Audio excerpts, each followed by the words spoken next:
Hey everyone! Today I want to share with you our latest clinic at Waverley Park Equine. Pablo, Ian and I headed over to focus on refining our canter and building that all-important trust between horse and rider, especially when it comes to developing a solid jumping canter.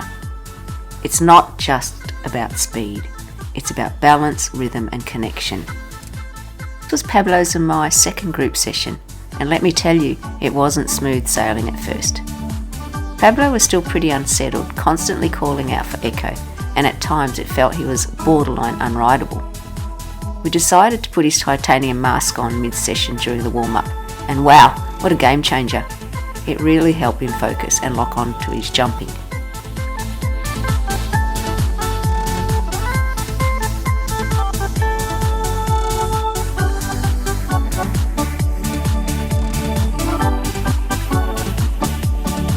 Even when it started to rain, our focus for the day? Developing that quality canter, one that's balanced with rhythm and a consistent forward pace through the turns. Our goal was to work on straightness, both on the approach and landing, and improve Pablo's suppleness and responsiveness over a series of fences. For me, this meant maintaining a proper riding position, using my legs to communicate and keeping my hands soft and allowing. Also, super important was looking ahead to the next fence. Planning is everything. Started off with a nice, simple warm-up over 2 poles placed 6 strides apart. From there, we dove into a gymnastic line, a 1-stride setup with placing pole to a cross rail, 1 stride to an oxer and then another stride to a vertical. These lines are great for teaching your horse to stay balanced and use themselves properly.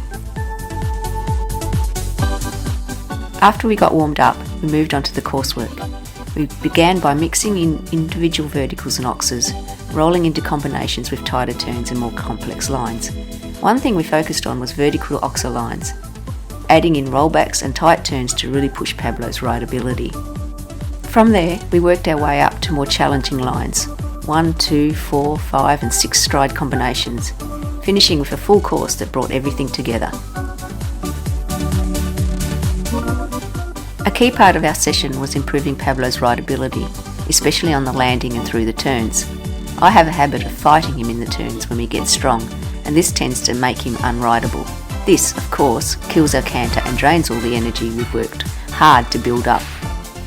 One trick that really worked today was keeping my seat heavy and my hands light, allowing Pablo to push himself from my inside leg into my outside rein through the turn.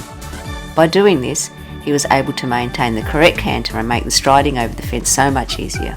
It eliminated that dreaded tripping in or adding an extra stride and helped us keep everything smooth. So my key takeaways? Keep a heavy seat but maintain light hands. Don't fight in the turns, instead ride him through it. Stay tall in the saddle and keep my body position strong.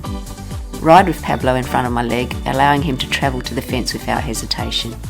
Use assertive aids, inside leg to outside hand, to keep him balanced and straight in the turns.